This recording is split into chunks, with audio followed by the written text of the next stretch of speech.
IBC சொந்தங்கள் அனைவருக்கும் வணக்கம். நீங்கள் இணைந்திருப்பது களம், மாற்றத்திற்கான குரல். இன்று எம்மோடு சமகால அரசியல் தொடர்பில் கலந்துரையாடுவதற்காக வருகை தந்திருக்கின்றார் அரசியல் ஆய்வாளரும் சட்டவாளருமாகிய ஜோதிலிங்கம் ஐயா அவர்கள். வணக்கம் ஐயா. வணக்கம். அனுரகுமார் திசாநாயக்காண்ட இந்திய பயணம் குறித்து உங்களுடைய கருத்துக்கள் எவ்வாறு காணப்படுகின்றது, உங்களுடைய பார்வை? அனுரகுமார திசாநாயக்கா அவர்கள் இந்திய பயணத்தை மேற்கொண்ட போது 4 விடயங்கள் முக்கியமாக பேசப்படும் என்று சொல்லி எதிர்பார்க்கப்பட்டது. அதில் ஒன்று, இந்த இந்தியா இங்கு முதலிட்டிருக்கின்ற முதலீடுகளை பாதுகாப்பாக பேணுகின்ற ஒரு விடயம். 2வது, சீனாவினுடைய செல்வாக்கை இங்கு எவ்வாறு குறைச்சி கொள்வது என்கின்ற விடயம்.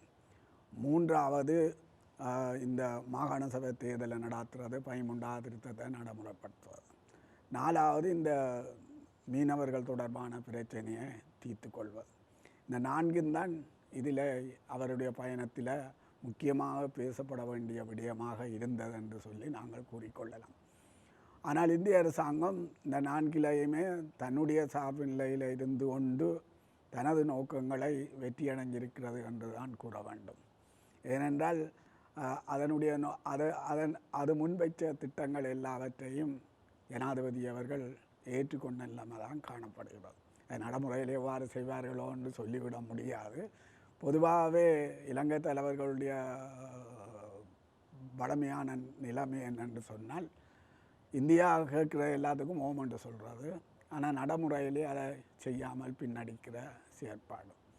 அப்போ இந்த விடயம் தான் இனி எதிர்காலத்தில் என்ன நடக்கும் என்று சொல்லி நாங்கள் கவனத்தில் கொள்ள வேண்டிய விடயமாக இருக்கிறது. இந்தியாவை பொறுத்தவரையில் ஜனாதிபதிக்கு மற்ற ஏனைய ஜனாதிபதிகளுக்கு கொடுக்காத முக்கியத்துவம் கொடுத்தது போன்ற ஒரு தோற்றம் தான் தெரிகிறது. சிறந்த வரவேற்பு எல்லாம் அளிக்கப்பட்டிருக்கு. புதுடில்லியிலே அவருடைய போஸ்டல்கள் எல்லாம் ஒட்டப்பட்டிருந்தது.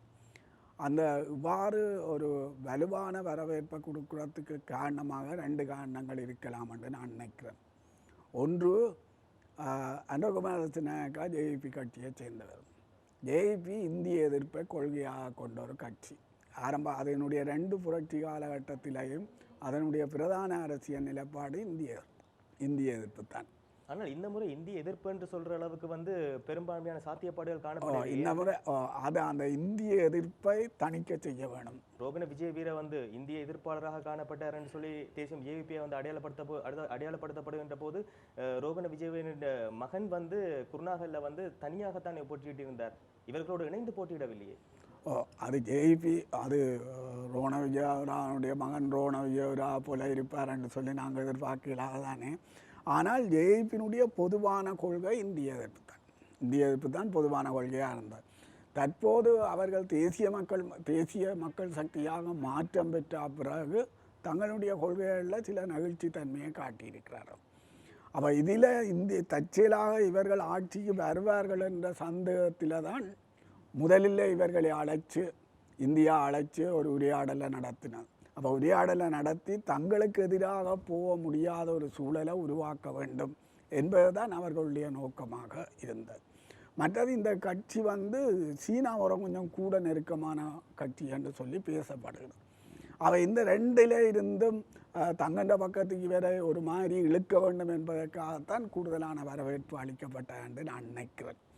இதில் கூடுதலான வரவேற்பு அளிக்கப்பட்டான்னு நான் நினைக்கிறேன். இதில் அந்த நிறைய பல திட்டங்களை இந்தியா முன்வைச்சிருக்கு. அந்த திட்டங்களுக்கு ஜனாதிபதியின் சம்மதம் தெரிவித்த நிலைமை தான் காணப்படுகிறது. இந்திய மீனவர்கள் தொடர்பான பிரச்சனை முக்கியமான பிரச்சனை. அந்த பிரச்சனையை மனிதாபிமானத்தோடு மேற்கொள்ள வேண்டும். அதை மனிதாபிமானத்தோடு நடவடிக்கைகளை மேற்கொள்ள வேண்டும் என்றுதான் இந்திய தரப்பால் கூறப்பட்ட, குறிப்பாக நேருவால் இந்திய பிரதமரால் முன்வைக்கப்பட்ட நரேந்திர மோடி அவர்கள். ஆனால் இங்கே அது சந்திக்கின்ற மையமான பிரச்சனை எவ்வளவு தூரம் பேசப்பட்டான்னு தெரியவில்லை. அதில் இழுவமடி படகுகளினுடைய பிரச்சனை முக்கியமான பிரச்சனை. மற்றது, இந்த இலங்கை எல்லைக்குள்ளே மீன் பிடிக்கிறார்கள். அப்போ இந்த 2ம் பிரதானமான பிரச்சனை. அப்போ இந்த 2 பிரச்சனைகள் பெருசாக பேசப்பட்டதாக அங்கே தெரியவில்லை. இங்கே தமிழ் மீனவர்களை பொறுத்தவரையில் ஒரு சந்தோஷமான செய்தி என்று சொல்லி பெரிய செய்தி சொன்னதாக தெரியல. யாழ்ப்பாணத்தில் தேசிய மக்கள் சக்திக்கு கூடுதலான வாக்கு விழுந்தது இந்த கரையோர பகுதிகளில் இருந்தார். அதில் விழுந்ததுக்கு காரணம் என்னென்னு சொன்னால், இவர்கள் ஏற்கனவே பிரச்சாரம் செய்திருந்தார்கள், தாங்கள் வந்தால் இந்த இந்திய மீனவர்களுடைய அத்துமீறல்கள் எல்லாத்தையும் நிப்பாட்டுவோம் சொல்லி. ஆனால் இந்த பேச்சுவார்த்தையிலே அத்துமீறல்கள் எல்லாம் நிப்பாட்டக்கூடிய சூழல் இருந்ததாக தெரிய இல்லை. மாகாண சபை தேர்தல், மாகாண சபை தொடர்பாகவும் 13வது திருத்தம் தொடர்பாகவும் அரசியல் யாப்பில் உள்ளதை முழுமையாக நிறைவேற்ற வேண்டும் என்று சொல்லி மோடி கேட்டிருக்கின்றார். அதை முழுமையாக நிறைவேற்றுவினி என்று சொல்லி தனக்கு நம்பிக்கை இருப்பதாகவும் கூறிக்கொண்டார். அவர்தான் நம்பிக்கை இருப்பதாக இவர் சொல்ல வந்து ஒரு அயல் நாடு என்ற, அதாவது வந்து பிராந்தியத்தில் காணப்படுகின்ற ஒரு அயல் நாடு என்ற அடிப்படையில் அனுரகுமார் திசாநாயக்காண்ட பயணம், அதாவது இலங்கையில் இருக்கின்ற அனைத்து ஜனாதிபதிகளுடைய பயணமும் இந்தியாவை நோக்கி முதலாவதாக அமைவதென்றுதான் குறிப்பிடுகின்றார்கள். அதன் அடிப்படையில் இது ஒரு சாதாரண ஒரு பயணமாக இருக்கும் என்று நீங்கள் கருதுகின்றீர்களா, அல்லது இந்த வரவேற்பிற்கு பின்னால் ஏதாவது ஒரு அரசியல் குறியீடுகள் ஏதாவது காணப்படுகிறது? இது சாதாரண பயணம் இல்லை. இதில் வந்து தங்களுக்கு ஏற்ற மாதிரி இலங்கையை மாற்ற வேண்டும் என்ற இந்தியாவினுடைய நோக்கத்தின் அடிப்படையில் தான் இவருக்கு இந்த அழைப்பு விடுக்கப்பட்டது. ஆகவே எவ்வளவு தூரம் கூடியவரை தங்களுடைய நோக்கங்களை இவருக்குள்ளால் நிறைவேற்ற முடியுமோ அதற்கான எல்லா சந்தர்ப்பங்களையும் இந்தியா பயன்படுத்தும். அப்போ அவர்கள் நிறைவேற்ற விரும்புவது என்ன, 13 மட்டுமா? 13 மட்டும் இல்லை, அதில் கன விஷயம் இருக்குது. நான் ஏற்கனவே சொன்ன 4 விஷயங்களும் இருக்குது. ஒன்று, இங்கே இந்தியாவினுடைய முதலீடுகளுக்கு தொடர்ச்சியான பாதுகாப்பு அளிக்கிறது, அது ஒரு முதலாவது விஷயம். 2வது விஷயம் வந்து இந்த சீனாவினுடைய செல்வாக்கை இங்கே குறைக்கிறது. அதை நேரடியாக சொல்லாவிட்டாலும் மறைமுகமாக தன்னுடைய ஆதிக்கத்தை இங்கே கூட்டுவதன் ஊடாக சீனாவினுடைய செல்வாக்கை குறைக்கும். அதுவும் குறிப்பாக இந்தியாவுக்கு சீனா என்ற பிரச்சனை வந்து வெறுமனவே பூகோள அரசியல் பிரச்சனை மட்டுமில்லை, தேசிய பாதுகாப்பு பிரச்சனை. அது பிரிக்ஸ் அமைப்பில் சீனாவோட சேர்ந்து இருக்கிறான்றது வேறு கதை. ஆனால் தென்னாசிய பிராந்தியத்துக்குள்ள வேறு சக்திகள் வந்து தலையிடுவதை இந்தியா ஒருபோதும் ஏற்றுக்கொள்ளாது. அப்போ அந்த அடிப்படையில் தான் இந்த விஷயத்தில் சீனாவின் விடயத்தில் கூடுதலாக அக்கறை செலுத்தி கொண்டிருக்கிற ஒரு போக்கொண்டு காணப்படும்.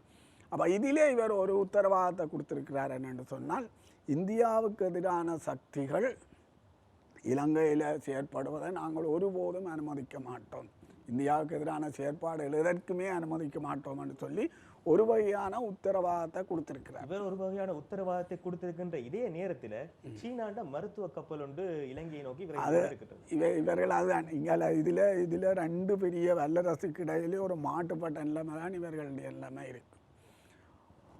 இந்த பக்கம் போனால் அவருக்கு கோபம் வரும், அந்த பக்கம் போனால் இவருக்கு கோபம் வரும். ரெண்டையும் 2 வல்லரசுகளில் இருந்து சமதூரத்தில் இருக்கிறதுக்கு இலங்கை யோசிக்குது. ஆனால் உண்மையில் சமதூரத்தில் இருக்கலாது. இந்தியா எனக்கு இது என்னென்னு சொன்னால், தான் அயல் நாடுகளுக்கு முதலிடம் என்பது இந்தியாவினுடைய வெளிநாட்டு கொள்கையின் ஒரு பகுதி. அவை இவையினுடைய வெளிநாட்டு கொள்கையிலேயும் இந்தியாவுக்கு முதலிடம் என்றதை ஒரு பகுதியாக சேர்க்கணும். மற்ற இதில் இந்தியாவுக்கு தனக்கு தேசிய பாதுகாப்பு பிரச்சனை இருக்குது. ஏன்னா இந்தியாவோட பாதுகாப்பு கொள்கையின்படி இலங்கை தீவு என்பது இந்தியாவோட பாதுகாப்பு எல்லைக்குள்ளான் இருக்கு. தன்னுடைய பாதுகாப்பு தொடர்பாக அது கரிசனையாக இருக்கிறேன் என்று காட்ட வேண்டிய ஒரு தேவையும் உண்டு இருக்கு. அது எல்லா வழிகளுக்குள்ளாலையும் அது காட்டும், எல்லா வழிகளுக்குள்ளாலையும் காட்டும். மற்றது 13வது திருத்தம் என்றது இலங்கை இந்திய ஒப்பந்தத்தின்படி உருவாக்கப்பட்டது. இலங்கை இந்திய ஒப்பந்தம் என்கின்ற ஒரே ஒரு ஆவணம் தான் இந்தியாவுக்கு இலங்கை மீது செல்வாக்கு செலுத்துறதுக்கு அங்கீகரிக்கப்பட்ட ஒரு சர்வதேச ஆவணம். அப்படி பார்த்தால் இலங்கையின் இறமையை கேள்விக்குள்ளாக்கும், இறமையை கேள்விக்குள்ளாக்கினதான் இலங்கை இந்திய ஒப்பந்தமே உண்மையில் கேள்விக்குள்ளாக்கினதான். அப்போ அந்த ஒப்பந்தம் இருக்க நடைமுறையில் இருக்கணும்னு சொன்னால் 13வது திருத்தம் மாகாண சபைகளும் ஏதோ ஒரு வகையில் இயங்கி கொண்டிருக்கணும். அது இயங்க இல்லைன்னா ஒப்பந்தம் பலவீனமாக போயிடும். அவை இந்த விஷயத்திலையும் இந்தியா கவனமாக இருக்கும் என்றுதான் நான் நினைக்கிறேன். அதான் சரத் வீரசேகர் அவர்கள் வந்து கூறியிருந்தார், இலங்கை மக்களாகிய எங்களால் தான் ஒரு ஜாப் உருவாக்க வேண்டியதென்றாலும் சரி, அல்லது ஒரு சீர்திருத்தத்தை நடைமுறைப்படுத்த வேண்டும் என்றாலும் சரி, முடிவெடுக்க வேண்டியது இலங்கை மக்களாகிய நாங்கள் தானே. இல்லை, சரத் வந்ததாக தெரியாது. இலங்கை மக்கள் என்ன தனியாக சிங்கள மக்கள் எல்லாம் இலங்கையில் பல்வேறு இனத்தை சேர்ந்த மக்களும் இருக்கிறார்கள். அவர்களுடைய அபிலாசைகள் நலன்களுக்கு அவர்களுடைய அபிலாசையின் கணக்கில் ஒன்றுதான் எந்த தீர்மானங்களையும் எடுக்கணும். தனித்து சிங்கள மக்களுடைய நலன்களில் மட்டும் வைத்தோர் தீர்மானத்தை எடுக்க இயலாது. இவ்வளவு காலம் அந்த அரசுகளினுடைய பிரச்சனை என்னென்றால் சிங்கள மக்களுடைய நலனை மட்டும் வைத்து கொண்டு தீர்மானங்களை எடுத்தபடியாக தான் இந்த பெரிய நெருக்கடி, பெரிய போர் எல்லாம் இடம்பெற்றது. சரத் பொன்சா போன்ற இனவாதிகள் அவ்வாறு தான் கூறிக்கொள்வார்கள். ஆனால் யதார்த்தமான நிலைமை என்பது வேறு நிலைமை. மற்ற இந்தியாவை பொறுத்தவரையில் தன்னுடைய ஒரு கூப்பிடு தூரத்தில் இருக்கிற இலங்கை தீவு எப்பவும் அமைதியாக இருக்கணும்னு தான் எதிர்பார்க்கும். ஏன்னா இங்கே அமைதி குழம்பிச்சுன்னா இந்தியாவுடைய பாதுகாப்புக்கு எல்லாம் பிரச்சனை. அப்போ நீங்கள் சரத் வீரசேகர சொன்ன கருத்தை வந்து இலங்கையர் என்று சொல்றது வந்து அவர் யாரை இலங்கையர் என்று குறிப்பிடுகின்றார்கள் சொல்லி கேட்கின்றீர்களா? உண்மையில் என்னென்னு சொன்னால் இலங்கையர் என்று குறிப்பிடுகின்ற போது அதுக்குள்ள இலங்கை தீவில் வாழ்கிற சகல மக்களும் உள்ளடக்கும். அவை சகல மக்களையும் உள்ளடக்கியதாக தான் ஒரு அரசியல் தீர்வு எடுக்கணும். பெரும்பான்மை தீர்மானம் என்று சொல்லி போட்டு பெரும்பான்மை மக்களுடைய அடிப்படையில் நீங்கள் ஒரு தீர்மானத்தை எடுப்பீங்களான்னு சொன்னால் இந்த ஏனைய இனங்கள் எல்லாம் அதில் இருந்து வெளியில் நிற்க பார்க்கும். இதுதான் இன்றைக்கு உள்ள பிரச்சனை. இப்போ உங்களுடைய எதிர்பார்ப்பின்படி தேசிய மக்கள் சக்தி அரசாங்கம் 13ஐ நிச்சயம் நடைமுறைப்படுத்துவார்கள் நினைக்கிறீர்களா, நடைமுறைப்படுத்த மாட்டார்கள் நினைக்கிறீர்களா? அதை இப்போதைக்கு உறுதியாக சொல்லிவிட முடியாது. மாகாண சபையை நிறைவேற்றுவது, ஆனால் அவர்கள் வந்து மாகாண சபை தேர்தலை நடத்துவார்கள். 13வது திருத்தம் தொடர்பாக பாராளுமன்ற உறுப்பினர் மனோகரனோடு ஜனாதிபதி பேசிய போது கூறியதாக ஒரு தகவல் இருக்கு. 13வது திருத்தம் மாகாண சபைகள் என்ற தமிழ் மக்கள் போராடி பெற்றது. அந்த போராடி பெற்றதை நாங்கள் பறிக்க மாட்டோம் என்று சொல்லி சொன்னதாக மனோகரன் கூறியிருக்கின்றார். அவர்கள் பறிக்கிறதோ இல்லையோ வந்து இது தமிழ் மக்களுக்கு அது ஏற்றதாக இல்லை என்பது வேறு கதை. ஆனால் தமிழ் மக்கள் போராடினதால் கிடைச்சது தான் இந்த விஷயம். 13வது திருத்தம் மாகாண சபைகளும் தமிழ் மக்கள் ரத்தம் சிந்தி போராடியதால் கிடைச்ச ஒன்று. அதை விட இந்த தமிழ் மொழி அரசியல் மொழி என்றதும் கூட போராடி பெற்ற ஒன்று தான். அவை போராடி பெற்றதை பறிக்கிறன்றது இலகுவான ஒன்றாக இருக்க போவதில்லை. ஆனால் இந்த 13வது திருத்தம் ஏற்கனவே ஜாப்பில் இருக்கிற ஒரு விஷயம். அதனை நடைமுறைப்படுத்த வேண்டிய அரசினுடைய கடமை. நீங்கள் 13 போராடி பெற்ற என்று சொல்லி சொல்லும்போது அதில் தமிழ் மக்கள் ஒரு பங்குதாரர்களாக இல்லையே. தமிழ் மக்கள் பங்குதாரராக இல்லாத விஷயம் வேறு. ஆனால் தமிழ் மக்களுடைய போராட்டத்தின் காரணமாக ஏதோ ஒன்றை கொடுக்க வேண்டும் என்ற அடிப்படையில் 13வது திருத்தம் வந்தது. அப்போ இது வந்து போராட்டத்தினுடைய விளைவாக வந்ததுன்னு தான் நாங்கள் குறிப்பிடுவோம். அவர் போராட்டத்தினுடைய ஒரு விளைவு. தமிழ் மக்கள் ஏற்றதாக இல்லாமல் இருக்கலாம், ஆனால் அது ஒரு போராட்டத்தின் விளைவு. அப்போ போராட்டத்தின் விளைவால் ஏற்ற ஒன்றை பாதுகாக்க வேண்டும் என்கின்ற ஒரு பிரச்சனையும் இங்கே இருக்குது. இது ஒரு பக்கம். 13 தமிழ் மக்களுடைய என்ன அடிப்படை அபிலாசைகளோட கூட தீர்க்க போதுமானதல்ல என்பது வேறு கதை. ஆனால் இது போராட்டத்தினுடைய விளைவாக வந்த ஒன்று என்றதை நாங்கள் கவனத்தில் எடுக்க வேண்டியது. பிரதமர் நரேந்திர மோடி குறிப்பிட்டிருக்கிறாருன்னு சொல்லினால் இலங்கை தமிழ் மக்களின் அபிலாஷைகளை வந்து தீர்க்கக்கூடிய வகையில் வந்து தற்போதைய தேசிய மக்கள் அரசாங்கம் வந்து செயற்பட வேண்டும் சொல்லி கூறியிருக்கின்றார். அவர் சொல்லி இருக்கிறார் என்னென்னா 13 தீர்க்க வேணும், மற்றது 13வது திருத்தத்தை அரசியல் யாப்பில் உள்ளது போல நடைமுறைப்படுத்தணும்.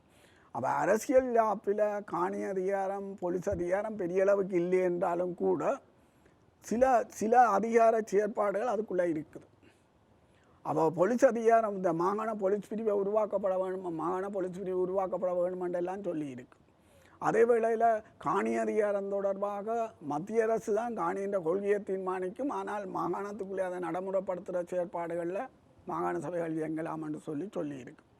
அந்த கொள்கைக்கு ஏற்ப செயற்படலாம் என்று சொல்லியிருக்கு.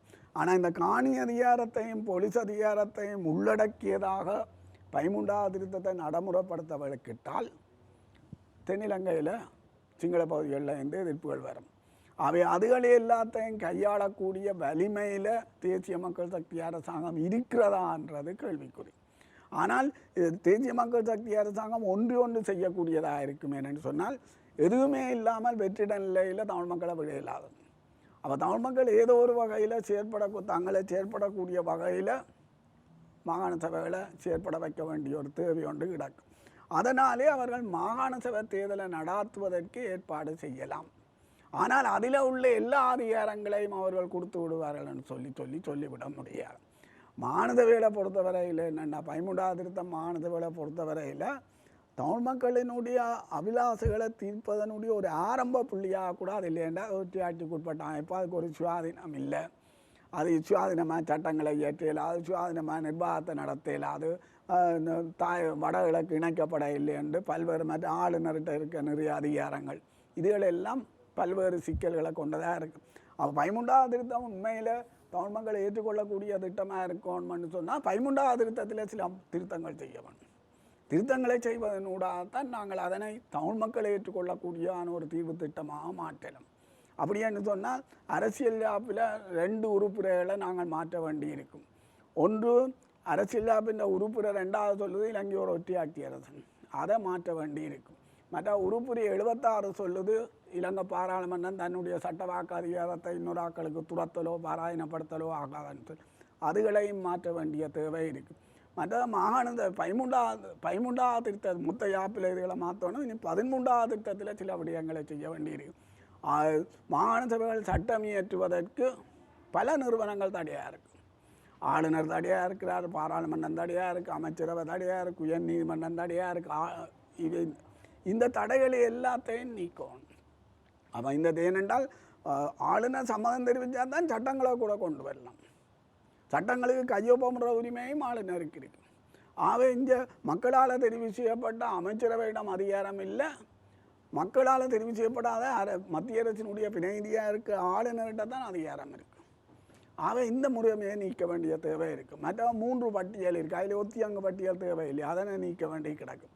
வடகிழக்கை பொறுத்தவரையில் அது வடகிழக்கு மாகாணம் தமிழ் மக்களினுடைய அது ஒருங்கிணைஞ்சிருப்பது என்பது அல்லது இணைக்கப்படுறது என்பது தமிழ் மக்களுடைய கூட்டுரிமை கூட்டடையாளத்தை பேணுவதற்கு அவசியம்.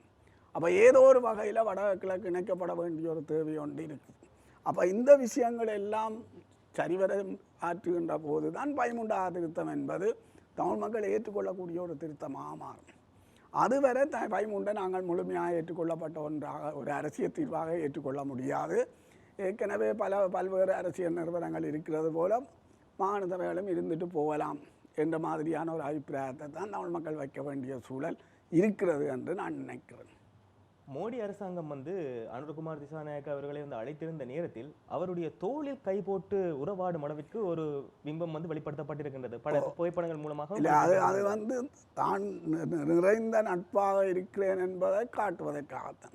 பெரிய வல்லரசுகள் அந்த நட்பின் அடிப்படையில் பெரிய வல்லரசுகள் எல்லாம் என்ன செய்யும் என்று சொன்னால் தங்கள் தரப்பாக அவர்களை மாற்றுவதற்கு. ஏன்னா ஜேபியை பொறுத்தவரை 2 விஷயம் இருக்குது. ஒன்று அது கொள்கை ரீதியாக இந்திய எதிர்ப்பை கொண்ட கட்சி, மற்றது ஒரு கொள்கை ரீதியான இறுக்கமான கட்சி. அவை இந்த 2ம் இருக்கிறபடியால் மற்ற கட்சிகளை கையாளுற மாதிரி ஏபியை கையாள இல்லாது. ஏபி ஒரு நட்போட கையாள வேண்டிய ஒரு தேவை ஒன்று கிடக்கு. அவை தாங்கள் அந்த சிறந்த நட்பாக இருக்கிறோம் என்பதை காட்டுகின்ற ஒரு வெளிப்பாடாகவும் உண்மையில் இந்த வெளிப்பாடு இருக்கலாம் என்று நான் நினைக்கிறேன். இது ஜேபியை பொறுத்தவரையில் இப்போ ஜேபி நினைச்சாலும் விரும்பினாலும் கூட இந்தியாவுக்கு எதிராக போகாத ஒரு மனநிலைக்கு ஜேபியை கொண்டு வந்த இந்த தேசிய மக்கள் சக்தியை கொண்டு வந்து விட்டு இருக்கிறது என்பது தான் என்னுடைய அபிப்பிராயம். அதன் அடிப்படையில் தான் இவ்வளவு பெரிய ஒரு இராணுவ இவ்வளவு பெரிய அணிவகுப்பு, இவ்வளவு பெரிய மரியாதை எல்லாம் ஜேபிக்கு இந்த ஜனாதிபதிக்கு வழங்கப்பட்டிருக்கிறான்னு சொல்லி நாங்கள் கூறிக்கொள்ளலாம். அப்போ இந்த பயணத்தை முடித்துக்கொண்டு அடுத்ததாக ஜனாதிபதி அனுரகுமார் திசாநாயக்க பயணமாக இருக்கின்ற ஒரு நாடாக சீனா காணப்படுகின்றது. இந்த பயணத்தின் போது, இந்திய பயணத்தின் போது இடம்பெற்ற இந்த அணிவகுப்புகளுக்கு எதிரான எதிர்வினைகள் சீனாவில் வெளிப்படுத்தப்படலாம். சீனா இதை விட பெரிய வரவேற்பை கொடுக்குதோ தெரியாது. அப்படி வரவேற்பை கொடுக்கின்ற போது இந்தியாவுக்கும் சீனாவுக்கும் ஏதோ ஒரு விரிசல் இருக்கும் என்பது வெளிப்படுத்தப்படுது. இதில் பெரிய வரவேற்பை கொடுத்து தேசிய மக்கள் சக்தி அரசாங்கத்துக்கும் தனக்கு நெருக்கமான உறவு இருக்கிறது என்பதை சீனா காட்டுவதற்கு எல்லா வழிகளிலையும் முயற்சிக்கும். இது உண்மையில் நடக்க போகிற விஷயம்தான். அப்போ இதில் இவர்கள் எப்படி கையாள போகின்றார்கள் என்பதில் தான் இந்த விஷயம் தங்கி இருக்கு. அதாவது 2 வல்லரசுகளையும் எப்படி கையாள போகின என்றதில் தான் தங்கி இருக்கு. இதில் இந்தியாவை இவர்களால் கைவிட இயலாது, சீனாவையும் கைவிட இயலாது. இவர்கள் நினைச்சாலும் கைவிட இயலாது என்னென்னு சொல்லி சொன்னால் சீனா அவ்வளவுக்கு இந்த ஊடுருவிட்டு சீனா இங்கே பலமாக நிற்குது. அப்போ சீனாவை கைவிட இயலாது. இந்தியா தேசிய பாதுகாப்பு பிரச்சனை, இந்தியா போக சொன்னாலும் இந்தியா போகாது. ஆனால் நீங்கள் இவ்வளவு காலம் இருந்த அரசாங்கத்தை போல தேசிய மக்கள் சக்தியை சாதாரணமாக நினைத்து விட முடியாது. ஏன்னு சொல்லி இது புத்திஜீவிகளால் இணைந்த ஒரு அரசாங்கமாக காணப்படுகின்ற என்றுதான் ஒரு பிரதான பார்வை ஒன்று இலங்கை மக்கள் மத்தியிலும் சரி சர்வதேச மத்தியிலும் இருந்தது. ஆனால் இந்த சபாநாயகருடைய பதவி தொடர்பாக இருந்த சர்ச்சையை தொடர்ந்து அது சற்று சரிய ஆரம்பித்திருக்கின்றது. இருந்த போதும் அருண் கேமச்சந்திரா அவர்கள் முக்கியமான ஒரு விஷயத்தை சொல்லியிருந்தார். தங்களுடைய அணிசேரா கொள்கை என்பது அனைத்து நாடுகளையும் அரவணைத்து போகின்ற ஒன்றாகத்தான் காணப்படும் என்று சொல்லியிருக்கின்றார். அதன் அடிப்படையில் ஒரு வலுவான ஒரு திட்டத்தை வகுத்து தேசிய மக்கள் சக்தி அரசாங்கம் இந்த பிரச்சனையை சமாளிக்க முடியும் என்று நீங்கள் கருதவில்லையா? அணிசேரா கொள்கையை இவர்கள் சொல்வது சரி. ஆனால் அணிசேரா கொள்கையை எவ்வளவு தூரம் இந்தியா ஏற்றுக்கொள்ளும் என்றதுதான் இங்கே முக்கியமான அணிசேரா கொள்கை நாடுதானே. இல்லை, அது அணிசேரா கொள்கையை பின்பற்றினாலும் இலங்கையை பொறுத்தவரையில் தனக்கு முதன்மை இடம் தர வேணும் என்று இந்தியா விரும்பும். அது தனக்கான முதன்மை இடத்தை பெறுவதற்கான எல்லா வேலைகளையும் அது செய்யும். அதுக்கு சாமதேன தான மண்டம் எல்லாத்தையும், சாமவேத தான தண்டம் எல்லாத்தையும் பயன்படுத்த பார்க்கும். இதில் நிற்கின்றது இந்தியா. இப்போ சாமத்தையும் தானத்தையும் தான் பார்க்குது. இனித்தான் பேருந்து இதன் விளைவுகளை வச்சுக்கொண்டு செய்யக்கூடியதாகும். அரசாங்கத்தை கூட கவுக்கக்கூடிய சூழலுக்கு போகலாம். இந்தியா தனக்கு எதிராக வந்து கிட்டத்தட்ட கோத்தபாய அரசாங்கத்துக்கு அதுதான் நடந்தது. அப்போ அதே மாதிரியான ஒரு சூழலுக்கு இந்தியா சில போகலாம். ஆனால் அதை அப்படி இந்தியா போகும்ன்றதும் தேசிய மக்கள் சக்தி அரசாங்கத்துக்கு தெரியும். அதாவது தேசிய மக்கள் சக்தி அரசாங்கத்துக்கு தெரியுமோ இல்லையோ, ஐக்கிய தேசிய கட்சியின் கிருணிகா பிரேமச்சந்திரன் அவர்களுக்கு கூடுதலாக தெரிந்திருக்கின்றது போல இருக்கு. அவைக்கும் தெரியும். அப்போ இது தேசிய மக்கள் சக்தி அரசாங்கத்துக்கு தெரியும், இந்தியாவோட முரண்பட்டு கொண்டு போனால் தங்களால் அரசாங்கத்தை நடத்த முடியாது, தொடர்ந்து தங்கள் இருப்பையும் போட முடியாதுன்னு தெரியும். அவை ஏதோ ஒரு வகையில் இந்தியா சமாளித்து கொண்டு போகத்தான் பார்க்கும். இதில் ரணில் விக்ரமசிங்கா கொஞ்சம் கெட்டிக்காரன் என்று சொன்னால், ரணில் விக்ரமசிங்கா முன்னுக்கே குறிப்பால் உணர்ந்து இந்தியாவுக்கு என்ன விருப்பம் என்று குறிப்பால் உணர்ந்து இந்தியாவுக்கு மேலாலே அவர் இந்தியா நிலங்களை சொல்லுவார். இப்போ உதாரணமாக என்ன ஒரு எரிகுலா இலங்கைக்கும் இந்தியாவுக்கும் இடையில் அமைக்கப்பட வேண்டும் என்று சொல்லி இந்தியா கேட்டால் அவர் சொல்வார், இல்லை நாங்கள் தலைமன்னாருக்கு இதுக்கு இடையில பாலத்தையும் கட்டுவோம் என்று. அண்டு இந்தியா விரும்புவதே அவர் முன்னுக்கு சொல்லி இந்தியாவே அமர்த்தி போடுவார். அமர்த்தி போட்டு இப்போ இந்த நடைமுறையில் செய்யாமறது வேறு பிரச்சனை. நடைமுறையிலே அதை செய்யாமடுவின. பொதுவாகவே இந்த வரலாற்று முழுவதும் இவர்களுடைய அணுகுமுறை எப்படி இருக்குன்னு சொன்னால், இந்தியா கொஞ்சம் மூர்க்கமாக வருகின்ற போது எல்லாத்துக்கும் ஆமாண்டு தலையாட்டுறது, இல்லாட்டி காலிலையாவது விழுகிறது. இது இலங்கை இந்திய ஒப்பந்தம் ஜேஆர் தேவத்தினா காலில் விழுந்த மாதிரி காலில் விழுகிறது. பிற நடைமுறையிலே ஏதாவது சாட்டு சீட்டி அதை இழுத்து கொண்டு போகிறது, அதை நடைமுறைப்படுத்தாமல் இழுத்து கொண்டு போகிறது. இதுதான் மேலே வரலாறு முழுக்க நடந்தது. இது இந்தியாவுக்கும் தெரியும். ஆனால் இவ்வளவும் தெரிந்திருந்தும் இந்தியா ரணில் விக்ரமசிங்கவையும் தங்களுடைய நாட்டிற்கு அழைப்பு விடுத்திருக்கின்றார்கள். அதிலும் அனுர விமான திசாநாயக்காண்ட விஜயத்தை தொடர்ந்து ரணில் விக்ரமசிங்க அவர்கள் அழைத்திருக்கின்றார்களே. இந்தியா இருக்கிற எல்லா அரசியல் தலைவர்களோரையுமே தான் உறவில் இருப்பதாக காட்டிக்கொள்ளும். உறவில் இருப்பதாக காட்டிக்கொண்டால் தான் தச்சில அரசாங்கம் மாறினாலும் ஏதாவது கையாளக்கூடியதான ஒரு சூழல் ஒன்றை உருவாக்கலாம். அப்போ என்ன ரணிலை வைத்து கையாளக்கூடிய ரணில இல்லை, அவர் வந்தால் தச்சில ஆட்சிக்கு வந்தால் எதிர்காலத்தில் வரக்கூடிய இருந்தால் கையாளக்கூடியதாக இருக்கும். ரணில் அவர் அதிகாரத்தில் இல்லை என்றாலும் அவர் ஒரு முக்கியமான நபர். இங்கே தமிழ் அரசியலில் சுமந்திரன் இருக்கிற மாதிரி அரசியல்லே அவர் முக்கியமான நபராக இருப்பார். இந்த முறை 2 முக்கியமான நபர்களும் ஓரம் கட்டுப்பட்டு அதரும் அவர்களுக்கு தேர்தல் அரசியல் பெருசாக ஒத்து வராது. தேர்தல் அரசியலில் பின்தள்ளப்படுவினர். ஆனால் ஏதோ ஒரு வகையில் தங்களுடைய முக்கியத்துவத்தை காட்டிக் கொண்டிருப்பினர். இப்போ ரணில் விக்ரமசிங்காவுக்கு இருக்கின்ற உலக தொடர்பு காரணமாகத்தான் இந்த பொருளாதார நெருக்கடியில் இருந்து அவர் ஓரளவுக்கு சமாளிக்கக்கூடியதான ஒரு செயற்பாட்டை முன்னெடுத்தவர். அவர் அந்த பிம்பத்தை வச்சு கொண்டு தான் வெல்லலாம் பார்த்தார். அது வெல்லக்கூடிய சூழல் இருக்குதுன்னா அறகலையாக போராட்டம் எல்லாத்தையுமே தலைகளாக மாற்றி போட்டது. அது இந்த சிஸ்டம் சேஞ்ச், முறைமை மாற்றம்ன்றதில் வேலை கவனமாக இருந்த நிலைமை ஒன்று வந்திருக்கு. அதெல்லாம் இன்றைக்கு அன்னகுமார திசாநாயக்கா வந்தவர். ஆனால் இங்கே வரலாற்றில் உள்ள பிரச்சனை என்னன்னு சொன்னால், இந்த அதி உச்ச வெற்றி பெற்றவர்கள் எல்லாம் இலங்கை அரசியல் வரலாற்றில் அதி உச்ச வெற்றி பெற்றவர்கள் எல்லாம் வீழ்ந்து கொட்டுன்றது தான் வரலாறு. 1956ஆம் ஆண்டு பண்டாரநாயக்கா அதி உச்ச வெற்றியை பற்றி ஆட்சிக்கு வந்தார். 3 வருஷத்திலேயே அவரை சுட்டு கொண்டு போட்டாங்க. பிறகு 1970ஆம் ஆண்டு ஸ்ரீமா பண்டாரநாயக்கா 3 பெரும்பான்மையோரை என்ன புதிய அரசியல் ஜாப்பியை கொண்டு வந்தார். 77ஆம் ஆண்டு தேர்தலில் 8 ஆசனம் தான் கிடைச்சி படுதோல்வி அடைஞ்சார். ஜேஆர் ஜெயவர்தனா 6 பெரும்பான்மையோரை ஆட்சியை கைப்பற்றினார். கடைசியாக இலங்கை இந்திய ஒப்பந்தத்தோடு ஐக்கிய தேசிய கட்சி விழுந்தது தான் இன்னும் எழும்ப முடியலை. மஹிந்த ராஜபக்சா 2010 வந்தார் ஆட்சிக்கு, அவரும் விழுந்து கொட்டினார். பிறகு கோத்தபாய ராஜபக்சா நாடு விட்டு நாடு போயிடும். இதே மாதிரி ஒரு உயர் வெற்றியை இவர்கள் அடைந்திருக்கிறார்கள். அப்போ இந்த வெற்றியை இவர்கள் வரக்கூடிய சூழல்கள் எல்லாத்தையும் கவனமாக இவர்கள் கையாள தவறுவார்களாக இருந்தால் நாளைக்கு இவர்களுக்கு நெருக்கடி வரக்கூடியான ஒரு சூழல் ஒன்று உருவாகலாமாகவே இப்போதைக்கு சொல்லலை. இந்த பிரச்சனை நிறைய பிரச்சனை இருக்குது. இவைக்கு 4 பெரிய பிரச்சனை இருக்குது. ஒன்று பொருளாதார நெருக்கடி பெரிய பிரச்சனை, சர்வதேச நாணய நிதியத்தின் நிபந்தனைகளை நடைமுறையில் செய்வது என்பது இலகுவான ஒன்றில்லை. அது ஒரு பெரிய பிரச்சனை. ரெண்டாவது, ஆட்சியல் நெருக்கடி பெரிய பிரச்சனை. என்றால் இவர்களெல்லாம் கல்வியாளர்களோடையோ ஆட்சி அனுபவம் உடைய ஆக்கள் இல்லை. ஏற்கனவே இருக்கிற பொது நிர்வாக கட்டமைப்புன்றது ஊழலும் துஷ்பிரயோகமும் என்ன வினையாற்றல் குறைந்ததுமான ஒரு பொது கட்டமைப்பு. அதை வச்சு கொண்டு தான் இவன் ஆட்சியை நடத்தவன். இவைக்கு அனுபவம் இல்லை என்றபடியாக எல்லாத்தையும் அதிகாரிகளில் தங்க நிற்க வேண்டி வரும். அதிகாரிகள் கட்டமைப்புன்றது ஏற்கனவே ஊழலுக்கும் அதுகளுக்கும் பழக்கப்பட்ட கட்டமைப்பு. இவர்களோடு எவ்வளோ தூரம் ஒத்து போவோம்னு சொல்ல இல்லாது. மற்றது பூவோல புவிசார் அரசியல் நெருக்கடி இருக்குது, இன பிரச்சனை இருக்குது.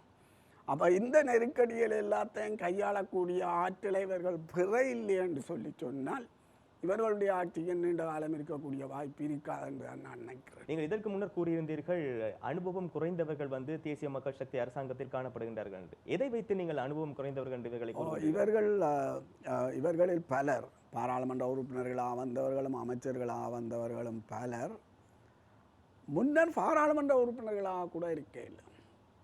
அப்போ அமைச்சர்களாக இருந்தவர்களுக்கே அனுபவம் போதாது. இவர்கள் பாராளுமன்ற உறுப்பினர்களாகவே இருக்கையில். பாராளுமன்ற உறுப்பினர்களாக இல்லாதவர்கள் உடனடி இப்போ ஒரு டக்கண்டு அமைச்சர்களாக வந்திருக்கிறார்கள். அப்போ அமைச்சர்களாக வருகின்றது உண்மையிலே எல்லா சிறந்த அரசியல்வாதிகளும் சிறந்த ஆட்சியாளர்களாக இருக்கலாம்.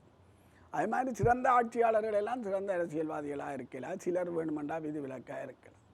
அப்போ இவர்களுக்கு துப்புரவாக ஒரு கொஞ்சமும் அனுபவம் இல்லாதாக்கள் இங்கே வருகின்ற போது முழுக்கவும் அந்த பொது நிர்வாக கட்டமைப்பில் அங்கே நிற்க வேண்டியவர். பொது நிர்வாக கட்டமைப்பு ஏற்கனவே மோசமான அது ஊழல் நிறைஞ்சது, அது இனவாதமயப்பட்டது, அது வினைத்திறன் குறைஞ்சது, அப்படி. அப்போ இவர்கள்ட்ட அனுபவம் இல்லை என்று சொன்னால் முழுக்கவே அங்கே உள்ள பொது நிர்வாக கட்டமைப்பின் உயர் அதிகாரிகள்லாம் தாங்க நிற்க வேண்டியவர். உயர் அதிகாரிகள் ஏற்கனவே மோசமான ஆக்கள் என்ற வகையில் இவர்களால் சிறந்த ஆட்சியை செய்ய முடியாத ஒரு சூழல் ஒன்று உருவாகும். இதில் இந்த பிரச்சனை என்றது உண்மையில் மிக முக்கியமான ஒரு பிரச்சனை. அதை விட என்னென்று சொன்னால் இவர்கள் தாங்கள் தமிழ் மக்களை சமத்துவமாக மதிப்போம் என்று சொல்லியிருக்கிறார்கள். ஆனால் இந்த பொது நிர்வாக கட்டமைப்புன்றது பேரினவாதமயப்படுத்தப்பட்ட நிர்வாக கட்டமைப்பு. அதுக்குள்ளால நீங்கள் தமிழ் மக்கள் சார்பாக ஒரு சிறிய விடயத்தை பெற்றுக்கொள்கிறோம் என்றாலே மிகவும் சிரமமான விஷயம், மிகவும் கஷ்டமான விடயம். உதாரணத்துக்கு இன்றைக்கு தமிழ் மொழி அரசு கர்ம மொழியாக இருக்குது. தமிழ் மொழி அரசு கர்ம மொழி என்ற 13வது திட்டத்துக்குள்ளேயும் 16வது திட்டத்துக்குள்ளேயும் கொண்டு வந்தது. அது கொண்டு வந்து இன்றைக்கு கிட்டத்தட்ட 30 வருஷத்துக்கு மேலே ஆகுது. ஆனால் இன்னும் தமிழ் மொழி ஒழுங்காக அமலுக்கு வரையில்லை. அது மாத்திரமில்லை, ஒரு பிரதேச செயலர் பிரிவு மட்டத்தில் 12% மேலே ஏனைய மொழி பேசுகிறவர்களும் வசித்தால் அந்த பிரதேச செயலகமும் 2 மொழியையும் பயன்படுத்த வேணும் என்று சொல்லியிருக்கு. தமிழ் மொழியை 2 நிர்வாக மொழியையும் பயன்படுத்த வேணும் என்று சொல்லியிருக்கு. இது உண்மையில் தென்னிலங்கையில் பல பிரதேச செயலகங்கள் பாராடியாளம் காணப்பட்டது. ஆனால் ஒரு பிரதேச செயலகத்திலேயும் இன்னும் தமிழ் மொழி அமலாக்கம் வரையில்லை. இப்போ உதாரணமாக நாங்கள் கொழும்பு எடுத்துக்கொண்டோம்னா கொழும்பு மாநகர சபை 2 பிரதேச செயலகத்தை கொண்டது. ஒன்று கொழும்பு பிரதேச செயலகம், மற்றது திம்பு பிரதேச செயலகம். கொழும்பு பிரதேச செயலகத்தில் தமிழ் பேசுவோர்லாம் பெரும்பான்மை, தமிழாக்களையும் முஸ்லீமாக்களையும் சேர்த்தா தமிழ் பேசுவோர்லாம் பெரும்பான்மை. ஆனால் அங்கே இந்த நிர்வாகம் முழுக்க தனி சிங்களத்தில் நடக்கும். இது திம்பிரசாலம் கிட்டத்தட்ட 15-20% தமிழ் பேசுகிற ஆக்கள் இருக்குன்னு. ஆனால் அங்கேயும் முழுக்க நிர்வாகம் அப்படி தான் நடக்கும். மலையகத்தில் இருக்கிற பிரதேச செயலகங்கள் எல்லாம் நுவரெலியா மாவட்டம் யாழ்ப்பாணத்துக்கு அடுத்தபடியாக தமிழ் மக்கள் கூடுதலாக வாழ்கிற மாவட்டமாக கருதப்படுகின்ற ஒரு மாவட்டம். ஆனால் அந்த மாவட்டத்தின் மாவட்ட நிர்வாகம் என்னத்தில் நடக்கின்ற சிங்கள மொழியில் நடக்கும். ஏன் அங்கே வடகிழக்கில் அம்பாறை மாவட்டத்தை எடுத்தோம் என்று சொன்னால் அம்பாறை மாவட்டத்தில் தமிழ் பேசுகிற ஆக்கள்லாம் தொகை கூட. ஆனால் அம்பாறை மாவட்டத்தினுடைய மாவட்ட நிர்வாகம் முழுக்க தனி சிங்களத்தில் நடக்கும். திருகோணமலை மாவட்டத்தின் நிர்வாகம் கூட சிங்களத்தில் நடக்கிற சூழல்கள் எல்லாம் இருக்குது. அப்போ இப்போ தமிழ் மொழி அமுலாக்கம் என்று வரைக்குள்ளாம் இந்த மொழிபெயர்ப்பாளர் இல்லை, தட்டைச்சாளர் இல்லை என்று சொல்லி ஒவ்வொரு காரணங்களை சொல்லி கொண்டு இருப்பார். நடைமுறையில் ஒன்றையும் செய்ய மாட்டார். இது பற்றி அமைச்சராக இருந்த அஸ்ட்ரப்புக்கு சிறந்த அனுபவம் இருக்குது. அவர் ஒரு தடவை இந்த ஒலிவில் துறைமுகத்தை விஸ்தரிக்கிற தொடர்பாக பல்வேறு அமைச்சுகளில் திணைக்களங்கள் எல்லாத்தையும் கூப்பிட்டு உரையாடினார். உரையாடி அவர் சொன்ன என்னென்று சொன்னால், நீங்கள் நிதியை பற்றி யோசிக்க வேண்டாம், நிதியை மத்திய கிழக்கு நாடுகள் எங்களுக்கு தருவதாக குறிக்கொள்கிறார்கள், நீங்கள் என்ன மாதிரி விஸ்தரிக்கலாம் என்றதை சொல்லுங்க. வந்த சிங்கள அதிகாரிகள் எல்லாம் சொன்னார் விஸ்தரிக்க இயலாதன்றதுக்கான நியாயத்தை தான் சொன்னார். அவர் எல்லாரையும் மதிய உணவுக்கு அனுப்பி போட்டு ஒரே ஒரு தமிழ் அதிகாரி தான் போனால் அவர்கிட்ட சொன்னாராம் பாத்தியா இந்த எல்லாமேன்னு சொல்லி அவரை கண்ணால் கண்ணீர் வழிஞ்சாருன்னு சொல்லி. ஏனென்னா இந்த அஸ்டபினுடைய அனுபவம் என்னென்னு சொன்னால் பேரினவாத அரச நிர்வாகத்திடமிருந்து ஏனைய இனங்கள் தொடர்பாக ஒரு சிறிய நலனை பெறுவது என்பது கூட கல்லில் நான் இருக்கிற வேலை. அப்போ இன்றைக்கு ஜேபியினுடைய அந்த சமத்துவ கோரிக்கை இவர்கள் என்னென்னு நிறைவேற்ற போகிறார்கள். நம்மளால் இன்றைக்கு இவர் சொல்லி இருக்கிறார், கடத்தொழில் அமைச்சர் ராமலிங்கம் சந்திரசேகர் சொல்லி இருக்கிறார், இன்றைக்கு யாழ்ப்பாண மாவட்டத்தில் இந்த பொலிஸ் நிலைய அதிபர்கள் எல்லாம் சிங்களாக்களாக தான் இருக்கணும் சிங்களத்தில்.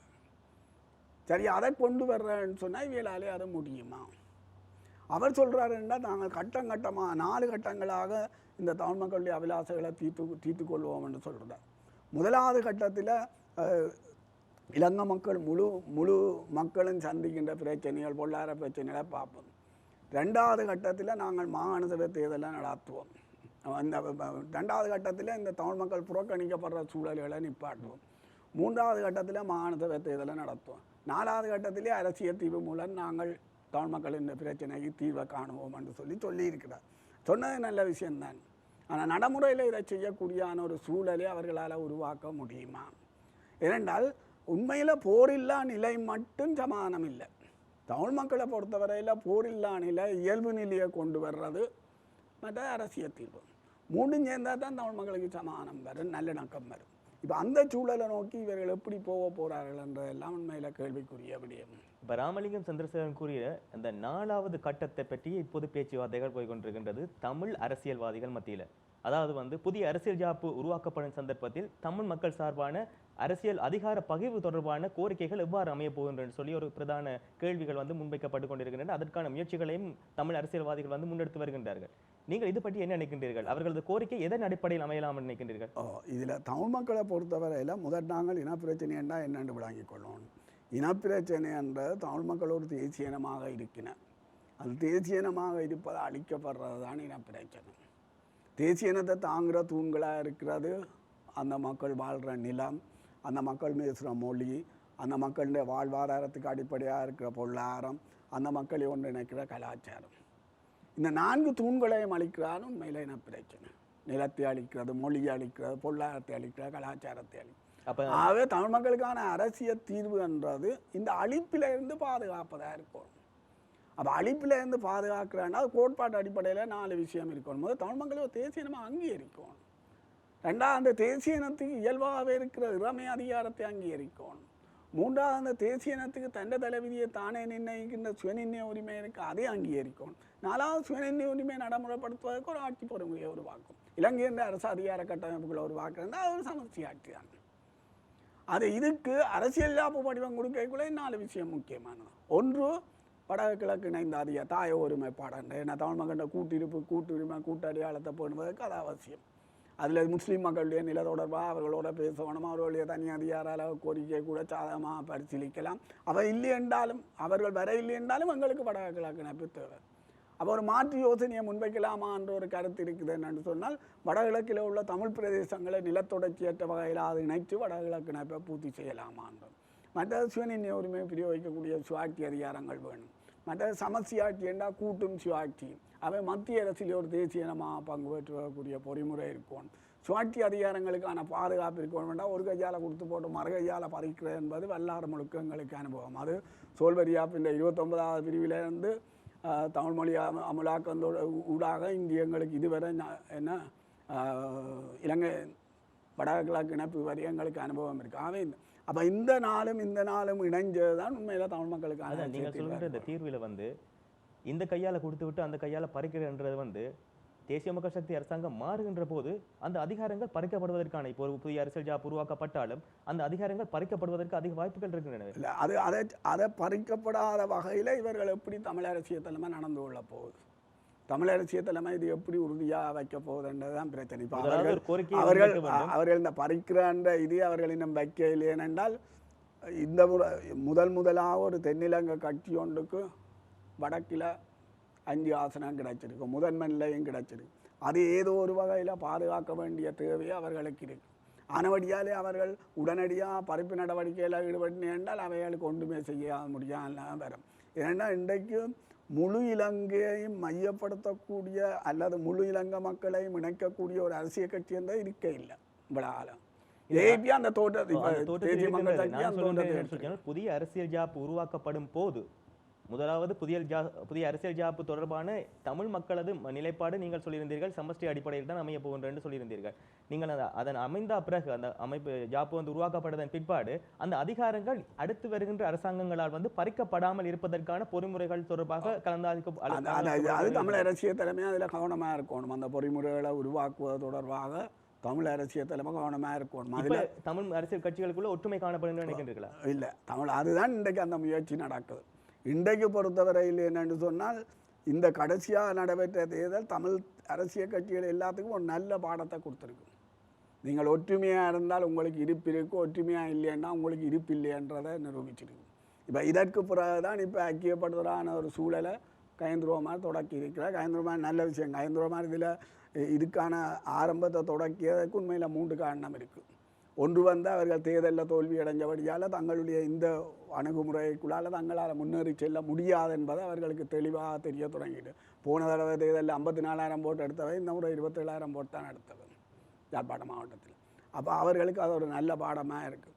ரெண்டாவது அது ஒரு கொள்கை இறுக்கமுள்ள கட்சி என்ற வகையிலே அதுக்கு ஒரு அச்சம் வந்துட்டு, இது தேசியத்துக்கு ஆபத்து வரப்போகுது என்ற ஒரு அச்சம் வந்துருக்கு. மூன்றாவது இவர்கள் ஒரு புதிய அரசியல் ஜாப்பை கொண்டு வர போயினே அந்த நேரத்தில் தமிழ் மக்கள் சார்பாக ஒரு ஒருங்கிணைஞ்ச வகையிலே ஒரு அரசியல் தீர்வு கோரிக்கையை வைக்கணுமென்ற கேள்வி வந்தது. அப்போ இது மூன்றையும் மையப்படுத்தி தான் உண்மையில் கஜேந்திரகுமார் அந்த முயற்சியை செய்திருக்கிறார் என்று நான் நினைக்கிறேன். இதே ஒரு முயற்சி 1970களில் நடந்தது. 72ஆம் ஆண்டு புதிய அரசியல் ஜாப்பு தமிழ் மக்களுடைய அபிலாசைகளை அல்ல தமிழ் மக்களை அதிகார கட்டமைப்பில் அப்படியே தூக்கி வீசின ஜாப்பாக இருக்கேக்குள்ள அரசியல் ஜாப்பு ரீதியாக தூக்கி வீசின ஜாப்பாக இருக்கேக்குள்ளான் செல்வநாயகம் தன்னுடைய பழைய முரண்பாடுகள் எல்லாத்தையும் ஒரு பக்கத்தில் தூக்கி வீசி போட்டு இப்போ நம்மளத்தை நேரவே சந்தித்து கதைச்சு அவர்களை ஒரு தமிழர் கூட்டணியை நின்ற ஒரு கூட்டணிக்குள்ளே கொண்டு வந்தார். இதே மாதிரியான ஒரு முயற்சியை இவ்வளவு காலம் தீண்டாமையை பின்பற்றின கஜேந்திரகுமார் முன்னெடுத்திருக்கிறார். நாங்கள் வரவேற்கணும். வரலாறு மீண்டும் வரலாறு மீண்டும் அப்போ இன்றைக்கு இன்னொரு செல்வநாயகமாக கஜேந்திரகுமார் வந்திருக்கிறார் என்று சொல்லலாம். இது எவ்வளவு தூரம் முன்னுக்கு போவோம்னு சொல்லி இப்போதைக்கு சொல்ல முடியாது. ஆனால் ஒரு வகையில் நோக்கிய போகும். அப்போ அதிலே அவர் வந்து தமிழ் மக்கள் பேரை முன்வைச்ச தீர்வு யோசனையை அவர் முன்னுக்கு வச்சுக்க அதன் அடிப்படையில் பேசுவோம். இதன் அடிப்படையில் செல்வம் அடக்கலன் உரையும் பேசப்பட்டிருக்கு, சிறிதன் உரையும் பேசப்பட்டிருக்கு. சிறிதரன் தமிழரசு கட்சியின் யோசனையையும் வச்சு நாங்கள் 2 யோசனையையும் இணைச்சு கொண்டு போகலாம் என்ற அபிப்பிராயத்தை வச்சிருக்கிறார். செல்வம் அடக்கலன் பிரச்சனை இல்லை, நாங்கள் அதை ஏற்றுக்கொள்ளலாம், நாங்கள் இதன் அடிப்படையில் பேசுவோம் என்று சொல்லி இருக்கிறார். ஆனால் சிறிதரனை பொறுத்தவரையில் சிறிதரன் தமிழரசு கட்சிக்குள்ளே தன்னை நிலையை மேலே கொண்டு வரையில் தமிழரசு கட்சி இப்போதும் வந்து சுமந்திரன் தமிழரசு கட்சியில் ஒரு பதவியிலும் இல்லை. ஆனால் சுமந்திரன் கட்டுப்பாட்டுக்குள்ளேயும் செல்வாக்குக்குள்ளேயும் தான் தமிழரசு கட்சி இருக்குது. மத்திய கமிட்டியில் உள்ளவர்கள் எல்லாம் தனக்கு சாதகமாக வச்சுக்கொண்டு தனக்கு சார்பாகவே எல்லாவற்றையும் கொண்டு போகின்ற ஒரு செயற்பாட்டை நோக்கி சுமந்திரன் முன்னோக்கினார் ஒரு சிலர் இருக்குது. இதை கையாளக்கூடிய ஆற்றல் சிறிதனுக்கு இருக்கான்ற கேள்வி ஒன்று இருக்குது. விழாகாலம் இந்த நடந்து வழக்கு தொடங்கின விழாகாலம் வரை சிறிதரன் அந்த ஆற்றலை பெரிசாக காண்பிக்க இல்லை என்கின்ற விமர்சனம் சிறிதரன் மீது வைக்கப்படுது. அப்போ இதை எவ்வளவு தூரம் அவரால் முன்னேறி செல்ல முடியுமென்றது சொல்ல இயலாது. ஆனால் சுமந்திரன் தொடர்பாக தொடர்ச்சியான ஒரு மாறுபட்ட அபிப்பிராயம், ஒரு பலவீனமான அபிப்பிராயம் தமிழ் மக்கள் மத்தியில் இருக்கிறபடியால் சுமந்திரன் மேலாதிக்கையில் இருந்தால் தமிழரசு கட்சி மேலே வரையிலாது வடக்கில். அப்போ இந்த நிலைமை மாறணும். அது உண்மையிலே ஒரு கொள்கை ரீதியான பிரச்சனையும் தான். கொள்கை ரீதியான பிரச்சனையும் இருக்குன்னு சொன்னால் ஒரு இணக்க அரசியலுக்கும் இறமை அரசியலுக்கும் இடையில் உள்ள கொள்கை. சுமந்திரன் ஒரு இணக்க அரசியலை, அவர் இலங்கை அரசியல் என்ற அதுக்குள்ளே இருந்தோன்னு தான் விடயத்தை பார்க்குறார். சிறிதர நாட்கள் வந்து இல்லை தமிழ் மக்கள் ஒரு இறமை அதிகாரம் பெறணும் அந்த இறமை அரசியலுக்குள்ளாண்டு. அப்போ நீங்கள் அந்த இணக்க அரசியல்னு சொல்லும்போது தமிழரசு கட்சிக்குள்ள வந்து அதிகளவான ஆட்கள் வந்து இலங்கையராக இருக்கணும் விரும்புகிறாங்க. இல்லை, அதில் பிரச்சனை என்ன, தமிழரசு கட்சியின் பொதுச்சபையில் ஒரு தன்மை இருக்குது, மத்திய குழுவில் இன்னொரு தன்மை இருக்குது. மத்திய குழுவில் சுமந்திரன் தனக்குரிய ஆக்களை எல்லாரையும் போட்டு மத்திய குழுவை தனக்கு சாதகமாக்கி வச்சிருக்கிறார். பொதுச்சபையில் சிறுதண்டியாக்கள் கொஞ்சம் கூடுதலாக இருக்கக்கூடியான ஒரு சூழல் ஒன்று இருக்குது. மற்றது அரசியல் விழிப்பு அங்கே பெருசாக வந்திருக்குன்னு சொல்லல. இது அரசியல் ரீதியாக புரிந்து கொள்ளக்கூடிய உறுப்பினர்கள் அங்கே இருக்கிறார்கள். இது நீங்கள் அனைத்து கட்சிகளுக்குள்ளேயும் தான் காணப்படுகின்றன, தமிழக கட்சிகள் மட்டும் இல்லவே, எல்லா கட்சிகளுக்கும் இது இருக்குது. ஆனால் அந்த உறுப்பினர்களை பொறுத்தவரையிலே அதை எவ்வளவு தூரம் பலமாக இருக்குன்னு சொல்லிவிட முடியாது. நான் நினைக்கிறேன் இந்த இந்த இந்த இந்த இந்த முரண்பாடுகள் பெருசாக வளர்கின்ற போது தான் இதில் இது இந்த வாத பிரதிவாதங்கள் பெருசாக வந்து உறுப்பினர்கள் ஒரு நிலப்பாட்டை எடுக்கக்கூடிய சூழல் உருவாகும் என்று நான் நினைக்கிறேன். ஆனால் தமிழக அடிப்படையில் நீங்கள் சொல்ல வர என்னன்னு சொல்லி ஒரு புதிய தீர்வு முயற்சி முன்னெடுக்கப்படும் சந்தர்ப்பத்தில் 2 தீர்வு முயற்சிகள் முன்வைக்கப்படலாம் நினைக்கின்றீர்களா? இதில் சுமந்திரனை பொறுத்தவரையிலே அவர் இந்த நல்லாட்சி காலத்திலே ஐக்கியராட்சிய தீர்வு யோசனையை தான் அவர் முதன்மைப்படுத்துகின்ற சூழல் காணப்படுகிறது. அது தொடர்பாக தாங்கள் ஒரு நிலப்பாட்டை எடுத்திருக்கிறோம் என்று கூட அவர் சொல்ல வளர்க்கிறார். ஏன்னா அவர் இலங்கை அரசியலோட தன்னை அடையாளம் காட்டி கொண்டு போகிறத தான் கூட விரும்புகிறார். அப்போ அவர் அதில் கூட முன்னுக்கு நிற்கக்கூடியதாக இருக்கும். அதே வேளையில் மற்ற தரப்பு இங்கால நிற்கக்கூடியதாக இருக்கும். ஆனால் மக்களினுடைய ஆதரவு கூட இருக்கிறது, யார் மேலே அதை கொண்டு வரீங்க என்ற பொறுத்து தான் இது முன்னுக்கு போகுமா பின்னுக்கு வருமானதை உறுதியாக கூட முடியும்.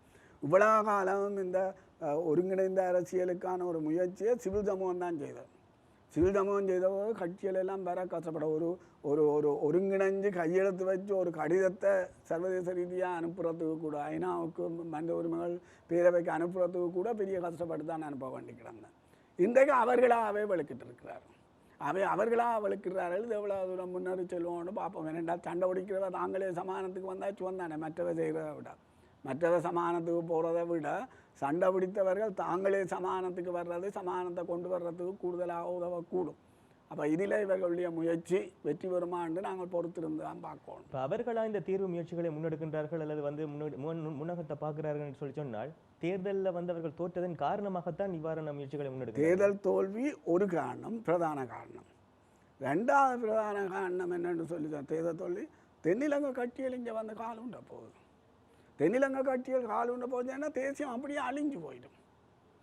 அப்போ தேசியத்தை ஏதோ ஒரு வகையில் பாதுகாத்தா தான் தமிழ் மக்களுடைய இருப்பை பாதுகாக்கலாம். தமிழ் மக்களுடைய இருப்பை பாதுகாத்தா தான் தமிழ் மக்கள் பலமாக இருக்கலாம், இல்லைன்னா பலமாக இருக்கலாம்.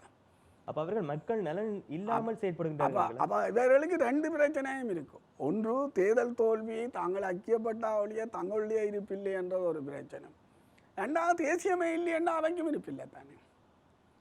தேசியமே இல்லைன்னா தமிழ் தேசிய அரசியல் நிலை இல்லைன்னா அவைக்கும் இருப்பில்லை. அவை அந்த பிரச்சனைகளும் இருக்கு. அப்போ எல்லாம் சேர்ந்து தான் இதுக்குள்ளே அவர்கள் வர்றார் என்று சொல்லிக்கொள்ளலாம். மற்றது மக்கள் மத்தியிலே ஒரு பயங்கரமான அதிருப்தி இருக்குது. இந்த தேர்தலில் கடைசியாக நடந்த தேர்தலில் கூட இவர்கள் இப்படி பிரிஞ்சு கேட்கிறார்கள் மக்களுக்கு பயங்கர அதிருப்தி. நேரடியாக கூட கணவர் பேசினேன். எங்களை வந்து கேட்டுனா நீங்கள் யாருக்கு போடுறோன்னு நான் சொன்னேன், நீங்கள் லொத்தரை குறிஞ்சி போட்டு பார்த்து போடுங்க. ஏன்னா இப்படியான ஒரு சூழல் வந்துருக்கு. அப்போ இந்த நிலைமையில மாற்ற வேண்டிய தேவை எல்லா கட்சிகளுக்கும் அந்த நிர்பந்தம் வந்துட்டு. இன்றைக்கு முந்தி தான் நான் பெரியவன் நீ சிறியவன் என்று வரும். இப்போ எல்லா கட்சிகளும் கிட்டத்தட்ட சமன் தான். அப்போ சமனான நிலையில் வந்து எப்படி முன்னுக்கு கொண்டு போகிறத பற்றி யோசிக்கிறதா நல்ல என்று நான் நினைக்கிறேன். இதன் அடிப்படையில் தேசிய மக்கள் சக்தி அரசாங்கத்திற்கு உள்ளக ரீதியாகவும் வெளியக ரீதியாகவும் சவால்கள் நிறைந்ததாக காணப்படுதுன்னு நினைக்கிறீர்கள்? தேசிய மக்கள் சக்தியை பொறுத்தவரையில் நான் ஏற்கனவே கூறியது போல 4 பெரிய சவால்கள் இருக்கு. ஒன்று, பொருளாதார நெருக்கடி ஒரு பெரிய சவால். அதுவும் சர்வதேச நாணய நிதியத்தினுடைய நிபந்தனைகளை நடைமுறையில் பூர்த்தி செய்வது இவர்களுக்கு பெரிய சவாலாக இருக்க போகும். அது பல விஷயங்களை சொல்லி இருக்கு. ஒன்று, இந்த இதனுடைய வருமானத்தை 12% 15% உயர்த்த வேண்டும் என்று சொல்லியிருக்கு. 12% 15% உயர்த்துறோன்னு சொன்னால் இவர்கள் என்ன செய்யணும், வரி விதிப்புகளை கூட்ட வேணும். மற்றது இந்த அரச நிறுவனங்களை எல்லாம் தான் தனியார் மயமாக்கணும். 2ஐயும் செய்தால் தான் வருமானத்தை கூட்டலாம். மற்ற இவர்களுடைய ஏற்றுமதி வருமானங்கள் எல்லாம் மிகக்கூடாது. மற்றது இப்போ அமெரிக்காவில் புதிய ஜனாதிபதியாக வரப்போகிறார். அப்போ அவர் வந்தால் இன்றைக்கும் இவர்களுடைய ஏற்றுமதி வருமானத்திலே கூடுதலான வருமானத்தை தருகின்ற நாடு அமெரிக்காவான். தச்சாடைகள் கூடுதலாக விற்பனை செய்கிற நாடு, இறக்குமதி செய்கிற நாடு அமெரிக்காவான். அது தீர்வியலை கூட்டிச்சு வேண்டு சொன்னால் இவைக்கு அந்த வருமானங்கள் எல்லாம் குறைய பார்க்கும். அப்படி வச்சு மற்றது இந்த மத்திய கிழக்கிலேருந்து அனுப்புகிறவர்கள், புலம்பெயர்ந்த தொழிலாளர்கள் அனுப்புகிற பணங்கள் அதுகள்லாம் இவைக்கு கூடுதலாக 3ஆம் நிலையில் தான் இந்த தேயிலை பெருந்தோட்ட தோட்டத்துறை எல்லாம் இருக்குது. ஆகவே சென்மதி நிலுவை பிரச்சனை வந்து இவைக்கு ஒரு பெரிய பிரச்சனையாக இருக்குது. அதை தீர்க்க வேண்டிய சிக்கல் இருக்குது. வறுமையை குறைக்க வேண்டிய சிக்கல் எல்லாம் இருக்குது. வரவு செலவு திட்ட பற்றாக்குறையை குறைக்க சொல்லி கேட்டிருக்கு, அதை செய்யணும். மற்றது இராணுவத்தின் எண்ணிக்கையை குறைக்க சொல்லி கேட்டிருக்கு. இராணுவத்தின் எண்ணிக்கையை குறைக்கிறேன்னா என்ன பிரச்சனையை ஏதோ ஒரு வகையில் தீர்க்கணும். அப்போ பொருளாதார பிரச்சனை இருக்குது, ஆட்சியல் நெருக்கடி இருக்குது, அதை விட பூகோள புவிசார் அரசியல் நெருக்கடி இருக்குது. அதுதான் இவைக்கு வெளியிலேருந்து வர்ற நெருக்கடி. மற்ற இனப்பிரச்சனை இருக்குது. இனப்பிரச்சனை என்ற பொருளாதாரத்தின் அடிவேரே இனப்பிரச்சனை. அந்த இனப்பிரச்சனையை நீங்கள் தீர்வு காண முடியாதுன்ற மாதிரி தான் சொல்லியிருந்தீர்கள். இனப்பிரச்சனையை தீர்வு காண்பதற்கு தென்னிலங்கை இந்திய அரசியல் கலாச்சாரம் இன்னும் வளர இல்லை. அப்போ தென்னிலங்கை இந்திய அரசியல் கலாச்சாரத்தை ஏதோ ஒரு வகையில் வளர்ப்பதனூடாகத்தான் அதை செய்யலாம்.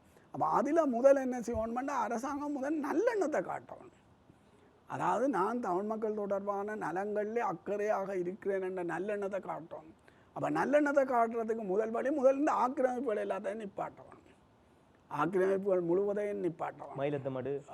மயிலத்தமடு தொடக்கம் குருந்தூர் மலை அந்த இதெல்லாம் இப்போ புதிய இவை அரசாங்கத்துக்கு வந்தால் அப்படி இன்னும் புதுசாக ஒன்றையும் காட்டு.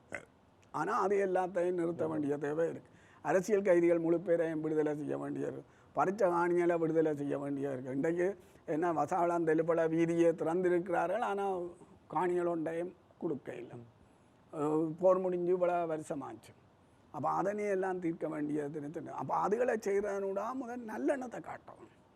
நல்லெண்ணத்தை காட்டி போட்டு அடுத்த கட்டமாக முதல் மாநில தேர்தலை நடத்தட்டும், அதுவும் ஒரு நல்லெண்ணமாக இருக்கட்டும்.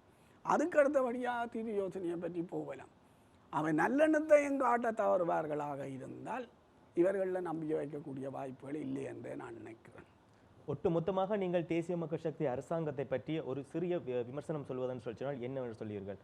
புதியவர்களால் இந்த இலங்கையில் ஒரு மாற்றத்தை உருவாக்க முடியும் என்று நீங்கள் சிந்திக்கின்றீர்களா, அல்லது அந்த மாற்றத்திற்கு இன்னும் அவர்கள் கடுமையாக முயற்சி செய்ய வேண்டும் என்றது உழைக்க வேண்டும் என்று நினைக்கின்றீர்களா? அவர்கள் ஒரு கொள்கை ரீதியாக இறுக்கமான கட்சி. இப்படி கொள்கை ரீதியாக இறுக்கமான கட்சி ஒரு நாளும் அரசாங்கத்துக்கு வரையில்லை. இந்த ஒரு முதலாக வந்திருக்கின்றது. ஒரு இறுக்கமான அரசியல் பாரம்பரியத்தை சேர்ந்தவர்கள், இறுக்கமான ஒரு அரசியல் கொள்கை ரீதியான அரசியல் செயற்பாட்டை செய்கிற ஒரு பாரம்பரியத்தை சேர்ந்தவர்கள் என்ற வழியாலே அவர்கள் சில விட்டுக்கொடுப்புகளை செய்து சில முன்னேற்றங்களை காணலாம். இவர்கள் எவ்வளவு தூரம் இதில் நடைமுறையில் செயற்பாடுகளில் முன்னேறி கொண்டு போகிறார்கள் என்றதை வச்சு கொண்டு தான் இந்த அரசாங்கம் முன்னுக்கு போகுமா பின்னுக்கு வருமானதை சொல்லிக்கொள்ள முடியும். ஆனால் இப்போதைக்கு எங்களால் அதை உறுதியாக கூற முடியாத ஒரு நிலைமை ஒன்று தான் உண்மையில் காணப்படுகிறது. ஆனால் இவர்கள் சர்வதேச அரசியலையும் உள்ளூர் அரசியலையும் கவனமாக கையாண்டு இவர்கள் நகர்வார்களாக இருந்தால் இவர்களால் கொஞ்சம் முன்னேறி செல்ல முடியும் என்று நான் நினைக்கிறேன். இதில் சபாநாயகர் விடயம் தொடர்பாக உடனடியாகவே அவரை ராஜினாமா செய்ய சொல்லி கேட்டது நல்ல விஷயம்.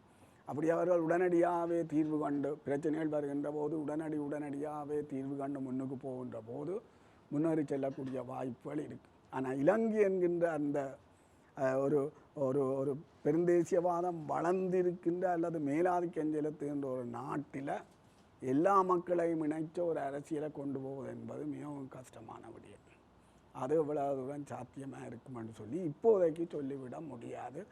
தேசிய மக்கள் சக்தி ஒரு காலை எடுத்து வச்சிருக்கு, பார்ப்போம் என்ன நடக்கும். பல வேலைப்பாடுகளுக்கு மத்தியில் எங்களோடு உரையாடுவதற்காக எமது கலையத்துக்கு வருகை தந்திருந்த உங்களுக்கு நன்றிகளை கூறிக்கொள்கிறேன். மற்றொரு களம் நிகழ்ச்சியினூடாக உங்கள் அனைவரையும் சந்திக்கும் வரை உங்களிடமிருந்து விடைபெற்றுக் கொள்ளும் நான் உங்கள் ரா.